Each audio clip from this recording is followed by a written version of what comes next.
Ya, malo lava le whaafongafonga mai fo i nei tai au. Ya, malo fo i le on sa. Ya, vi ele tua o tatou toi au lia mai fo i nei aso fo. Amene. Ya, ai tatou o atu fo i statou taloi. Ya, matai fo i le tatou por kalama nei tai au. Ya, tamavi i lava la ufio. After tamai la ufio o whapopo mai nei aso fo i aso mata wola. Talo tamai la ufio nei tai au. Wau sila fia mai fo i la ufio. Mātou wō mai fo i lunga o pena ta whailangi. Mātou whasoa fo i lau uputa mai nei aso fo. Mātou talo tamai lau whaunga ina i lunga iai mātou lau whanau. Ia mātou whaia fo i nei whasoa tamā. O iene manuia malea rofa mai lau ufio. Mātou talo lea tamai lau ufio na Yesu. Amene ma amene tamā.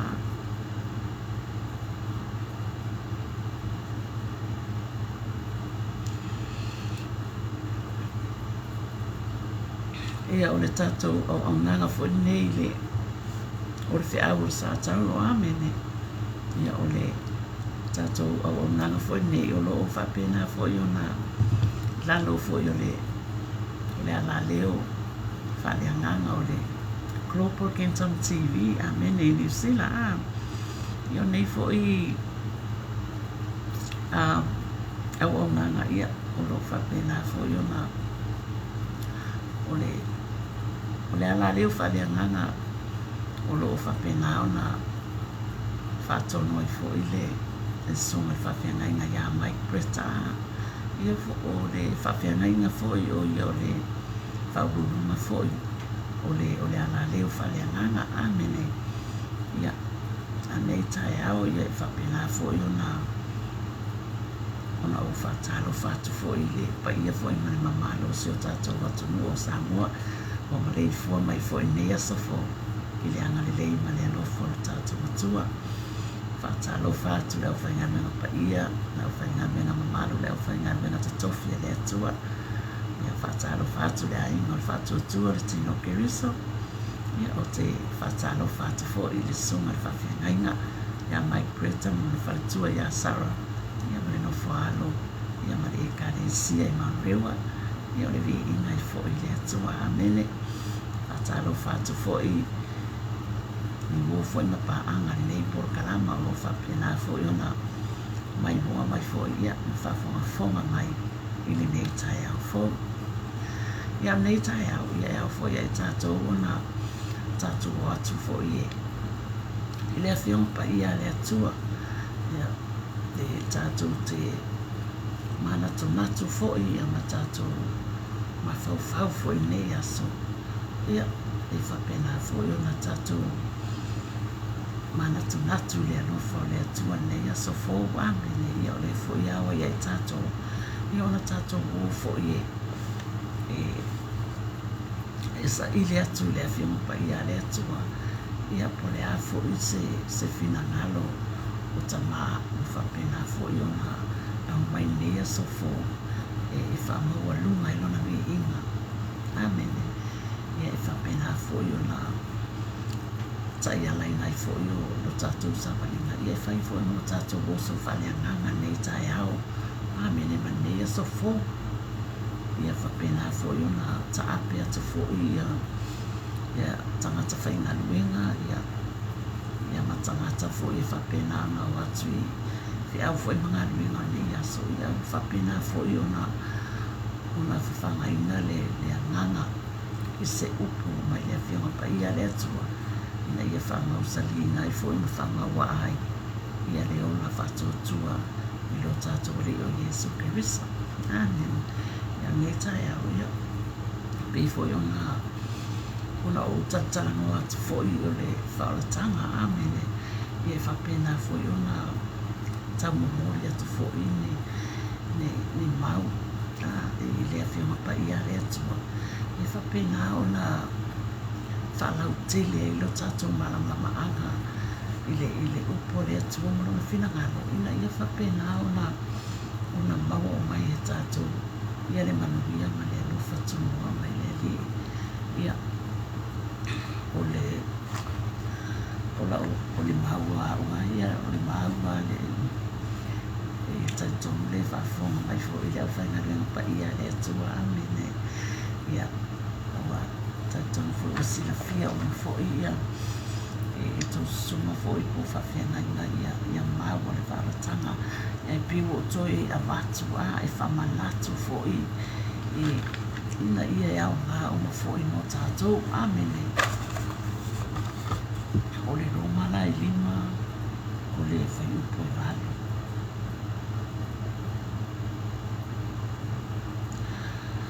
amene amene o le alofa tunua na tupu ai le ola o a tamu o le faatusa o Iesu o le faautalaina na o le loma le taupu e valu o na taupu e lima sorry au na faiupu e valu ua faalitino mai e le atua lona lava alofa ia i tatou ina ua maliu keriso ma suio i tatou a o tatou wagasala pea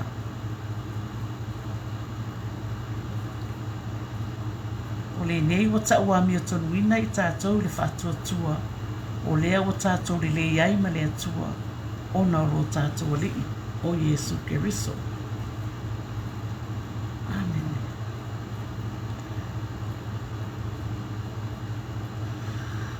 Ia. O le mau lea. Mai wa taʻuami o tonuina i tatou i le faatuatua o lea ua tatou lelei ai ma le atua ona o lo tatou alii o Iesu Keriso. Amen. Ia. O le manatua foʻi ia o le alupeli o le atua o Iesu Keriso ia na maliu mai ia mafio mai nei lalolagi amene pei foi ona faasoa atu pea ma vatu pea le finagalo o le atua amene ia na afio mai Iesu Keriso o le alupeli o le atua amene fio mai ma liuti no tagata ma ilona i tu tagata ina ia ma fai foi ona alu i luma o Satauro e fai le tomi ola ma le tauranga atotoa i le mana o lona toto e whapena o le whamangaloina i tatou tagata na sana o le alofa tunoana le atua o whaali tino mai lona alofa tunoa o lona alofa le e tatou peila va ona iai le mau foi le mau lea ka wawa whapea lava o nā lofa mai le atua i le lalolagi amene o tagata uma lava la o lenei lalolagi sa whapena o nā lofa mai ai le atua amene e au foi lai ai tatou ona tatou alolofa i le atua amene aua o le atua o ia na mua ia lofa mai ai tatou o ia foʻi na mai ai lona alopele e toʻatasi ina ia afio mai e fai le togi ona ma le taulaga atoatoa mo i tatou amene ia o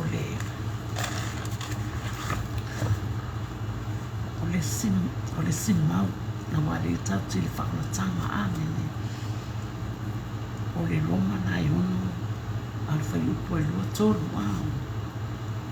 ua fai ma au na le ami o tonu le ua taʻuami o tonuina i le faatuatua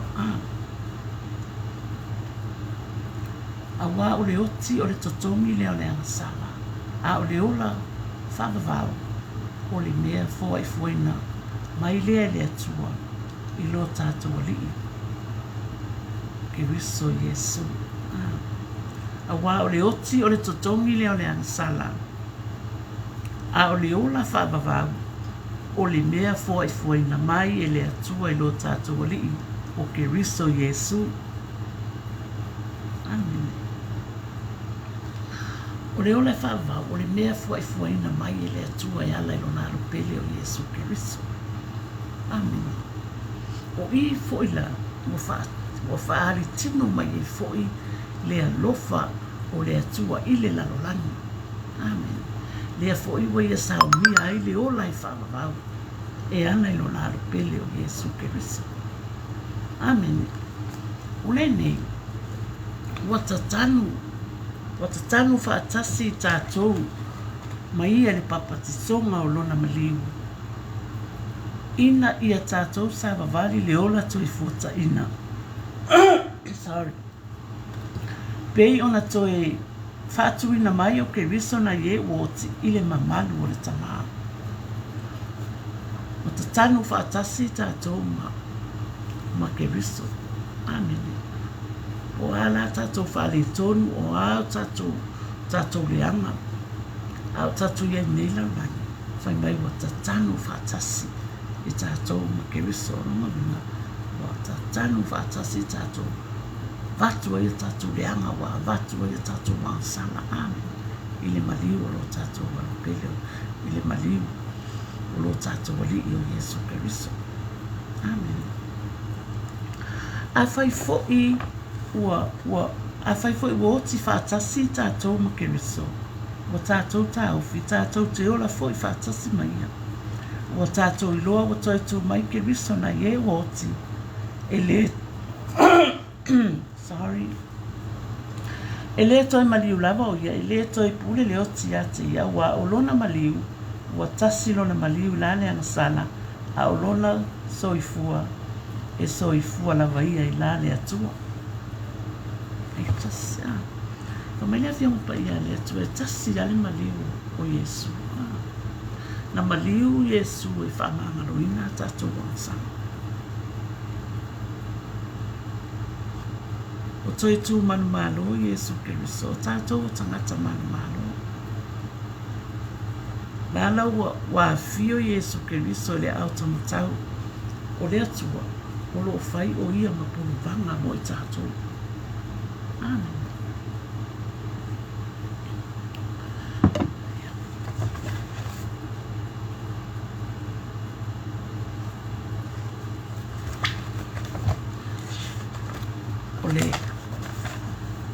Ole simau.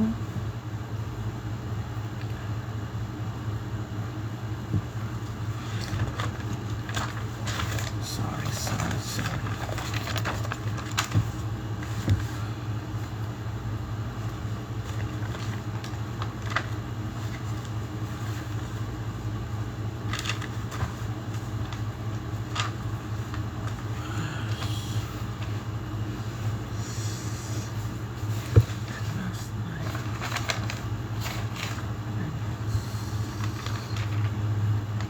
Amene.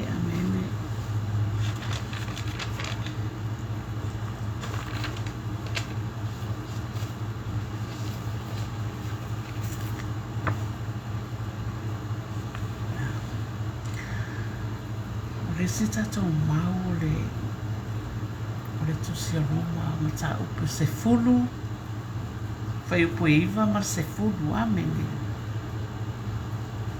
A whai e te tau tino i lo mutu o le alii o Yesu ma whaatuatua i lo loto o toi whaatuina mai o ia i le atua na ye woti i whaolai nai o e a wā o le loto i whaatuatua ai e o mai ei le ami o tonu a o le mutu i tau tino ai e o mai ei le ona.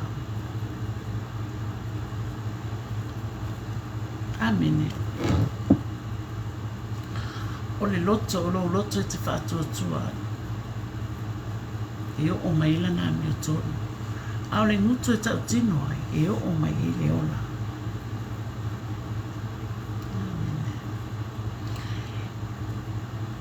E pei foi la i le taimi leo wa mawhatia i fo i tātou pe wa maua tātou i mai o le tino. Amene.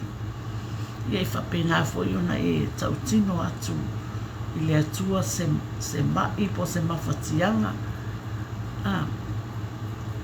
Whaila tātou te para a watu i ate ia. Whātua tua ai e o mai ei le ami o tonu. A o le mutu e tau tino ai e o mai le ona. A whaila tātou te tau tino atu i le atua mai o tātou tino po le alawa se mawhatianga o iai tātou. ia e whaolaina I tātou. Amen. Pea whai tātou te tautino atu ia te ia. E o mai e le ola ia I tātou. Amen. Mai a wawa whapea mai le tusi e le maa se tasi e whatuatua ia te ia. A wai le ese le I utaia ma le eleni. A wau le ari e to tasi o tangata oma. E whaula ilo na alofa ia I lato umalava. O e wala watu ia te ia. A wai whaula ina I lato uma. O e wala au le suafa o le ali.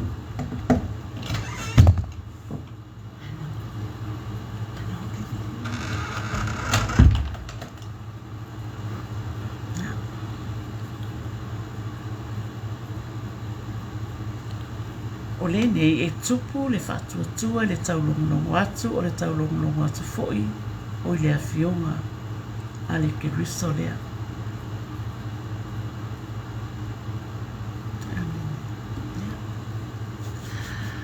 O le o nai mauna e whapenao na abatu nei tae au. Ia e tai tonu whapenao na whalau tele atu foi e. Ele atua na fina nalo mana na upu yo auto loto mai tato umalawa ina ia whapena na mawa afo I mana usali lo tato la fato tua ile atua. Amen. Ia ne fo yaso male tato sabalinga ia male taape atu fo nei tae au I tiute fo in favor ke amunga ruenga nei yaso ia whapena fo na tatou savavali foi ma le atua ma tatou ua ma le atua nei aso. Amene. Taula lo whatuatua ia Iesu Keriso mana ngāruenga ma e ai luma Satauro. Ina ia whapena o na manuia mea umalawa tatou te watu e nei aso. Ile alofa ma le ana leo le atua. Manu te le ina nei aso. Ile alofa ma le ana leo le atua. Ia tamaua I ufo I whasoa la whanau. Whaftai tele a tamai la ufio la upo nei tai au. Mato whaftai la whaunga tama. Whaftai tamai lo whatasi mai. O manuia I mea umono nei aso mato tua. Talo tama whamanuia mai la ufio ia I mato umalawa nei aso. Ia manuia la mea umatama o na Yesu. Amen. Ia, o le tātou whaasoa na nei tae au, ia o pei fo I ona awatu fo ia nai mau ia e whapena fo I ona luitawi nai fo I o tātou tangata whatuatua, amene. Ia le ngata fo I lea o e fo I o mai mua mai ma whawhongafonga ma nei tae au. Ia, te ngā umalawa ia tātou le upo le atua, whapena fo I na luitawi nai fo I o tātou tangata. Ia o le whorafora ia talia Iesu Keriso I whai mari I mawhaula I o tātou nganga. Ia paude o tātou awala I langi ma le ola I whawau o lo tātou ali I o Iesu Keriso. Ia ai o te le iaru ese ma tātou porkalama nei tae au. Ia o te whaftai atu e sungai whawhiangainga mo lātou wharetua. Ia o ofo I matia kono mo lātou wharetua. Ia o so matuangane pele ia lii. Ia o alo fo I mawhanau. Ia e tainane e paia maumanunga. Ia o mai mua mai ma le au whawhongafonga mai nei tae au. Ia whaftai lo o tō lango mai. Whaftai le whaatasi mai. Ia o le suafa la o Iesu Keriso. Ia lea o fo iwa tō mafuta mai e nei tae au. Ia manu te leina le nei aso I le alofa ma le anga le leo le atua. Soifua.